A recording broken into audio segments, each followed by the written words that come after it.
On today's Locked On Jayhawks, Kansas demolishes Furman with a second half that was beautiful. KJ scores 22 points. Let's have the conversation. Who's the best player on this KU basketball team?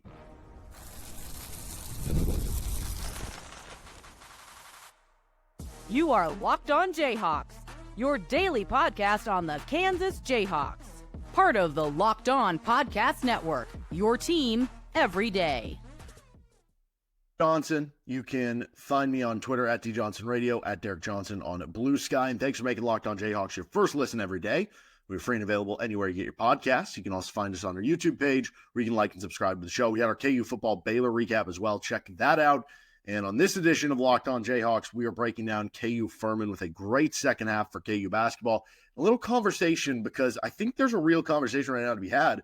Who actually is KU basketball's best player? We're going to get into that. We're going to get into our game awards and plenty more on today's edition of the show, which is brought to you by FanDuel Sportsbook. You can start the season with a big return on FanDuel. New customers can place a $5 bet, and you'll get started with $150 in bonus bets if you win your first $5 bet. Just visit FanDuel.com to get started today. Kansas 86, Furman 51. Jayhawks win by 35. This was a game that coming in, like Ken Palm, for instance, had it as an 18-point game, which I always find it funny that I didn't mean to make a quick diatribe on this, that like beating a team by 18, beating them by 35 is going to give you more value in some of the metric sites than beating, say, Duke, who you were projected to lose by 2 or 3 or something, beating them by 3, which is dumb to me. But anyway, Kansas just demolished Furman in the second half. The first half, Kansas goes up 11, so, you're kind of on pace with what you would expect in this game.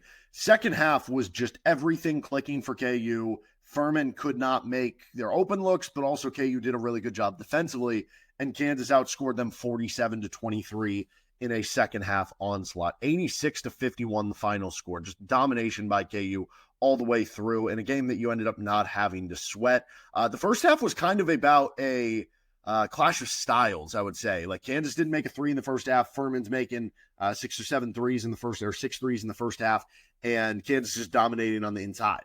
And then the second half, it was just everything was working for Kansas, and that's what you end up seeing. And you're just firing on all cylinders. But KJ Adams scores 22 points in this game. He goes 10 of 12 from the floor. He had 6 rebounds, which is a high number for KJ, 3 assists as well. I'll say this, if KJ Adams is rebounding like that, if he's giving you 5-6 rebounds a game, I think you can make a real argument that KJ is the best player on this KU team. Now, I know some people continued to disliked the playing kind of two bigs together and everything like that. I would point to the idea that actually there's a lot more teams that are good that are playing this way than you might think. But also, like, okay, you see the one graphic before the game starts if you were watching on ESPN Plus, and Bill Self talked about, going back and watching the film in that Duke game. I didn't even realize like how good KJ was because he was covering up for like everybody's defensive mistakes. He knew where to be, he knew to cover it up, and sometimes you don't know that stuff as a fan watching the game. So if KJ's rebounding like this and scoring like this, it's hard not to say that, because you look at Hunter Dickinson, 10 points, 6 rebounds, okay game for him. He missed, maybe a shot or two at the rim that he normally would make. You also look at it at the defensive end of the court, like clearly KJ has a ton of value for the team on the defensive end of the court. All 6 of the threes made in the first half for Furman were with Hunter Dickinson on the floor. They hit 4 threes. They subbed him out. They put in Flory for 5 minutes. They didn't hit a 3. They subbed Hunter back in. They hit 2 more threes. Eventually, they subbed him out around the 3-minute mark, and then Flory ends up coming back in. They don't give up their 3 up at the end of the first half. So, and it's not that all of them were Hunter's guy. It's just that when Hunter's out there as a slower big man, you have to play differently and account for certain things, and you're going to end up leaving more guys open for 3. And that's not to me to say that like Hunter's still a positive player. He's an unbelievable offensive player for this team. He's a really good outlet passer. He's a great defensive rebounder. Like, obviously you want Hunter Dickinson on your team. He's an All-American level big man. But if you're talking about impact on the game, you can make an argument that these last couple of games, one against an opponent you were expected to be big. The other one, though, in the Duke game, and obviously it helped that Hunter was ejected, KJ was all about defense in the Duke game. KJ was doing everything in this game. And, Zeke Mayo still hasn't seen the shooting come around just yet. Like, AJ Storr, only 4 points, 1 of 4. Still need to get him figured out in a game like this. you can make a real argument right now that KJ Adams is playing the best basketball for Kansas. And I don't know how far back you want to talk about that. If you want to say full season, if you want to say over this past week, if you want to say, recently, whatever it is, you can make a real argument that that is the case. Now, honestly, you can make that argument for Dajuan Harris too, who had a near double-double in the Duke game. He had 8 points, 8 assists to 1 turnover in this one. He was good on the defensive end of the court as well. Like, I would hear arguments for both players as KU's best. Now, at the end of the day, in the award voting, would it go to one of those guys, or would like Hunter Dickinson have the best chance of being on the highest team? Probably him, because he's going to have the counting stats in both regards. But again, if you're talking just pure value to the team, at least right now, right? This could change. AJ Storr in February could be averaging 15 points per game. I would argue that either KJ or Dajuan has been Kansas's most valuable player to this point in time. And I think this was another indication of that from what KJ did in just doing a little bit of everything for KU. Other notes in this one, there was the news earlier this week that I kind of missed, but Shaquille Moore, I guess, is going to be out indefinitely. And that's something where, it kind of means David Coit has both an opportunity and needs to take advantage of the minutes if Shaquille Moore's out. Now, how long is indefinitely? Like that's what makes it difficult. Is it going to be a month? Is it going to be the rest of the season? Like, I don't know with Shaquille Moore, right? Is it going to be 2 weeks? You don't know. But for David Coit, that both means he has an opportunity that if he can play well in the time that Shaquille Moore is gone, he can solidify himself in the rotation. And it also means that Kansas, with one less possible player, needs David Coit to play good minutes. And I thought that was an important part of this game too. David Coit scores 9 points, 4 of 6 from the floor, had 5 rebounds, which is always nice from a little guy, 2 assists. He had no turnovers in 22 minutes. He was a plus 22. You look at plus minus, Dajuan Harris was a plus 27, best on the team. KJ was second at plus 25. And then Rylan Griffin and David Coit were next on the team at plus 22 each. So Coit was really good in this game, and that's going to be important to see if he can continue to stack those together with Shaquille Moore out indefinitely. I also liked what we saw from Marquise Passmore in this one. It's 8 minutes, which, it's not a ton, 5 points. He hit the 3. I thought he was active when he was out there. He was plus 16 and plus minus. But again, like same goes for him. If you're talking about KU playing a 9-man rotation, if Shaquille Moore's out, that 9th man becomes Marquise Passmore, because you have Hunter, AJ, Dajuan, Zeke, KJ, Rylan, David Coit, Flory. Those are your 8 in the 8-man rotation in no particular order. Your 9th would be Marquise Passmore, again, with Shaquille Moore out indefinitely. And not every game Bill Self's going to play a 9-man rotation, especially when we get to the bigger games and Big 12 play and everything. But in the games he does, right now that spot is occupied by Marquise Passmore. And I think he's going to have an even bigger role potentially on next year's team should everything go well this year. So I liked what we saw in those specific minutes. But bottom line here, this was, to me, a really impressive win, because I do think Furman is a very solid team, right? It's not as impressive as a win as the Duke game. It's not. Obviously, like it's not beating North Carolina, but like, Furman's just outside the top 100 on KenPom. That's a team, and you look at the Southern Conference, which has typically been a good conference. East Tennessee State, Furman, like Samford, Wofford, UNC Greensboro, like these are teams, Mercer, that have made some noise in the NCAA tournament or have been 13 seeds. Like typically it is a league that is putting their conference champion in as a 12, 13, 14 seed, right? And Furman has as good of a chance as any of them to win the league. In fact, they're projected to be tied first if you look at KenPom in terms of their conference standing. So, like, there's a chance Furman's an NCAA tournament team at the end of the day that ends up getting a 12-5 matchup, 13-4, where people are picking them to win a game. So to beat a team like that by 35, I think is very impressive, right?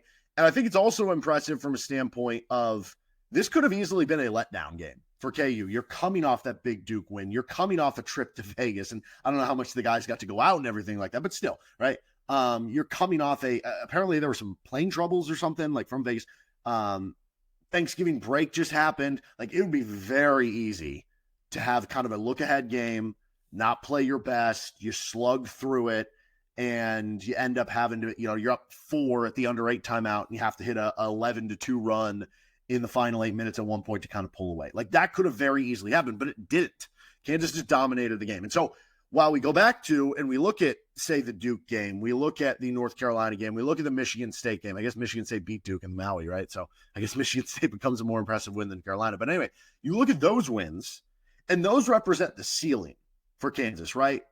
If Duke is one of the best teams in the country, which I think they are, you beat them on a neutral court. Kansas is undefeated. They have all these good wins. Kansas is also, ergo, one of the best teams in the country, right? That represents what your ceiling can be, that you can beat any of those teams. What represents your floor in a given season is how you do consistently against the lesser opponents. And I think this is the big thing from this year to last year, right? You look at last year, Kansas ceiling, they could, when they were healthy, right? When they were healthy, they blew out Houston. When they were healthy, they grabbed a lot of these big wins. You beat Tennessee in the Maui Invitational, who ended up making the Elite Eight, right? Like, you had some of these big wins over the course of the season when you were healthy. Now, when you weren't healthy, different conversation. But that represented the ceiling of last year's team. Unfortunately, the floor, you saw games where they were closer than you would expect to be against like Eastern Illinois, for instance, or, losing a lot more Big 12 games to the middle pack or the lower half of the conference than you might expect, like losing to West Virginia. That was last year's team floor. So far, this year's team in these games, they've been blowing them out. And like, even the games where, against, Oakland, where you won by 21, like that's a game you're up by like 30. UNC Wilmington, like you win by 18. You're up by what, like mid-20s before you kind of put the walk-ons in. You've consistently shown that your floor is to beat these teams consistently, and that's an important skill to have for one of the best teams in the country as well, because you got to have the high ceiling and the high floor. Otherwise, if you just have one or the other, you're in kind of a different category from one of the elite of the elites in the country. And so far, Kansas continues to pass each and every test. All right, let's get to our game awards next. This is Locked On Jayhawks. Our episode of the show today is brought to you by FanDuel Sportsbook. Get ready to tackle the NFL action with FanDuel, America's #1 sportsbook, because right now new customers can bet $5 and get $150 in bonus bets if you win. The FanDuel Sportsbook app gives you everything you need to place live bets on the NFL all in one place. So when you get a hunch in the middle of the game, you can check out the latest stats, view live play-by-play, and so much more on the same page where you place your bets. Just visit FanDuel.com to join today. You'll get started with $150 in bonus bets if you win your first $5 bet. That's FanDuel.com. Never waste a hunch and make every moment more with FanDuel, an official sportsbook partner of the NFL and the Locked On Podcast Network. Thank you for making Locked On Jayhawks your first listen every day. Make your second listen the KU football Baylor recap, and make a third listen Locked On College Basketball, Locked On College Football, whatever you like. Make the other one your fourth listen every day here on Locked On. Okay, our game trophies for the game. Let's start with our best moment. Honestly, like the opening tip was really fun. KU wins the opening tip. Dajuan Harris goes to Zeke Mayo, drives from the left side, underhand dish after getting the defender to jump into him on the layup attempt. Gives it to Hunter, dunks it, and that was cool too because it was Hunter's first play back after having the ejection, so I'm sure it was cool for him to get back in the swing of things. I thought that was fun. The end of the first half play was nice. I think Dajuan was the one who missed the layup. Flory gets the offensive rebound, and we've seen Flory mostly get either layups or dunks at the rim. This was one of the few like hook shots we've seen him both attempt and make, and so that was cool to see a little bit of touch from the big guy as well. I thought the KJ Adams lob dunk that ended up tying his career high for points, that was a really cool play too for KU. That'll, I guess, be a candidate for dunk of the game. We're going to go with a different one, though. We'll keep that one out of this. But then also, I liked this one too, and this also, I guess, a candidate for dunk of the game. Dajuan Harris had that one steal where he just ripped him kind of in the middle of the lane, and then he dribbles up and he throws kind of like a side lob, so to speak, to Rakeem Passmore, who throws down an alley-oop dunk, and that was really cool. Now, as far as the dunk of the game, though, it's not the Rakeem Passmore. It's not the KJ Adams lob. It's not one of these other ones, the 108, whatever. It's the Rylan Griffin spin move dunk. It comes in garbage time of the game anyway, but, like, I didn't know Rylan Griffin could do that. Like, I knew Rylan Griffin could dunk the ball. He's a 6'6" wing who's pretty athletic. Like, of course he could. But there's a different level of like, oh, he's going to attempt to spin and off the spin, jump up and throw down and dunk. Like that was really impressive. And I think shows that level of athlete that Rylan Griffin really was. And I think that was certainly the dunk of the game. What is the worst moment of the game? Well, it's a little harder in a game. KU wins by 35. I guess you could say the barrage of threes that Furman hit earlier on in the game. I think that would be totally fair. I'm going to go with this one though. When KJ Adams had, there was one dunk. This wasn't the lob dunk I'm referring to. There was a different dunk that KJ Adams had, but we didn't see it because on the broadcast they were showing Greg Gurley. Love Greg Gurley, but I want to watch the game. And we missed a dunk from KJ Adams because they were showing it. What's up with that? That's the worst moment of the game in this one. Okay, what about our offensive MVP? KJ Adams, 22 points, 10 of 12 from the floor. 3 assists, 1 turnover. Like, it's hard not to pick KJ in this game. Now, again, I would hear out Dajuan Harris, 8 points, Had a couple like runners and floaters and stuff that were really impressive. Like a couple of the floaters he had, especially in the first half, were high degree difficulty, and those were impressive. 8 assists, 1 turnover. That's super impressive as well. I am going to go KJ Adams, though. It is crazy. In a game that Kansas won by 35, they only had 3 players score double digits, and 2 of those who scored double digits were exactly at 10, you know? So I guess that tells you 2 things. Like, one, KJ was so good scoring. He had, if you combine KU's second and third scores with Wilder Evers, who hit a 3-pointer as a walk-on, those 3 guys had 1 more point than KJ. But it also shows how balanced the scoring was for Kansas, which was certainly impressive for KU. But yeah, I'll go with KJ here. As far as our bench impact of the game, that we're going to give that award out in this one. Some good candidates. I like I said, I liked what Rakis Passmore did. I liked what David Coit did. I guess Wilder Evers hitting that 3 as a candidate. Flory Badunga was really good off the bench. 8 points, 6 rebounds. He had 3 on both offense and defense, plus 17 in the game. And Rylan Griffin had those 10 points. 4 rebounds as well for Rylan Griffin. And I think what's most impressive about the Rylan Griffin one is that he made that impact without making a 3, which is like the main part of his game. He showed a lot of other stuff. So I'd be tempted there, but I am going to actually go with Flory Badunga. 8.6 rebounds. And we go back to the first half. Like I said, they made 6 threes in the first half. All of them with Hunter on the floor, not with Flory on the court. Now, is some of that fortune that maybe they missed some decent looks that they made with Hunter on there, and there was a little bit of coincidence? Yeah, probably a little bit. But I do think there's something to the idea of KU's defense is more versatile, and the center is able to get out on shots a little bit better, and other players are able to get out and be more switchable when Hunter is out there, or when Flory's out there defensively. Now, obviously, you get a big offensive boost when Hunter is out there as opposed to Flory, but that's why I'm going to give Flory the bench player of the game in this one. Now, I could give him the defensive MVP as well, but for defensive MVP, I'm going to actually go to Rylan Griffin. Do we give to Zach Clements to get him on the award stage this year? Block and a steal. He was plus 10 in 3 minutes. I don't know. Guy. No, but Rylan Griffin, like that's what I was saying earlier. Like he did a lot of things. The best part of Rylan Griffin, the biggest reason he brought him in, knocked down 3-point shooter, and you need 3-point shooting. And in the long term, you need him to not go 0 for 3 from 3. But in a game where he was, it was nice to see him go 5-5 on 2s, 10 points, have that dunk, like get 4 rebounds for you. He had 2 steals and a block. And I've been pretty impressed with Rylan Griffin's defense. Now there have been times where, maybe there's been a breakdown here or there, but I think the activity level has actually been pretty good. Sometimes guys get lost off the ball or this and that, but like overall, I'll give it to him. Like I thought Dajuan did a really good job defensively too. You look at Furman and PJ Smith, who was their stud point guard, had 6 points. He was 2 of 10 from the floor. And he came in averaging 19 a game. So like, I feel kind of dumb not giving it to Dajuan, but I just want to throw a different name in there because I feel like I picked Dajuan a lot this year. So realistically, maybe it's Dajuan, maybe it's Flory for the impact of the 3-point defense, but I'm going to give it to Rylan Griffin here for being active on the defensive end. And with that activity on the defensive end and with the overall game and with AJ Storr, struggling, do we see Bill Self go back to Rylan Griffin and have AJ Storr come off the bench again? I don't know. That'll be an interesting conversation coming into the next game. Let's talk about the next game on the other side. This is Locked On Jayhawks.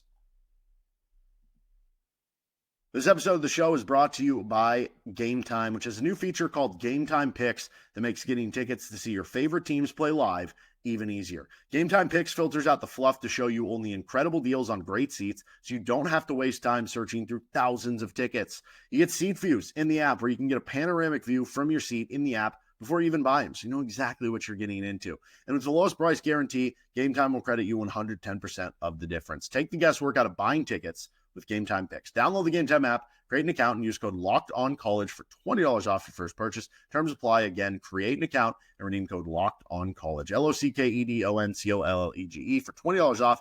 Download Game Time today. What time is it? Game time.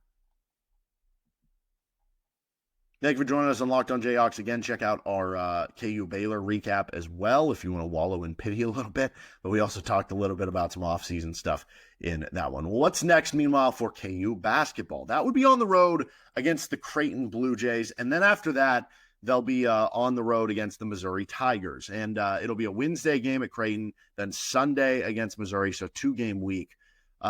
These are both going to be projected to be close games. I mean, both teams are top 60, top 50-ish on KenPom right now, but it's tough to play on the road in college basketball. And both these environments are going to be, pretty coming at you. And I'll be interested to see what the KU attendance is for the Creighton game for sure. But you look at Creighton specifically, this is a team that was expected to be really good. They lost 3 straight games, Nebraska, San Diego State, Texas A&M. Then they just beat Notre Dame by 4 points, which Notre Dame's looked pretty good in the early going. But best player for Creighton, Ryan Kalkbrenner, their big 7-foot center who, in the past couple of years has been known for being like one of the best defensive centers in the country. Earlier this year had that like 50-point game. He was out of the Notre Dame game. So what does that mean for this one against Kansas? Did they keep him out precautionarily and they wanted to make sure he was good for when they have to play Hunter Dickinson and whatnot? But that'll be very interesting for that matchup. And certainly there's been some fun battles between the two, whether it's been the regular season. I think of like the COVID year where that was kind of a crazy finish. You think of the second round of the NCAA tournament in 2022 when Kansas went on to win the title.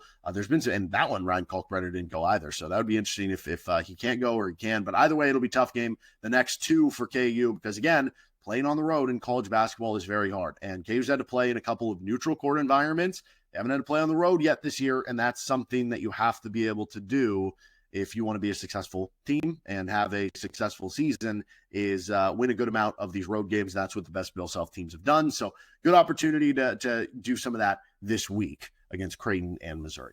That'll do it for this episode of Locked On Jayhawks. You can find our show anywhere you get your podcasts, including on our YouTube page. We'll be back for you early next week. Might have a takeaway episode. Might get to some of the big decisions to come for the KU football team in the offseason ahead, and also a KU Creighton preview. So make sure you're subscribed and getting us anywhere you get your podcast right here with Locked On Jayhawks.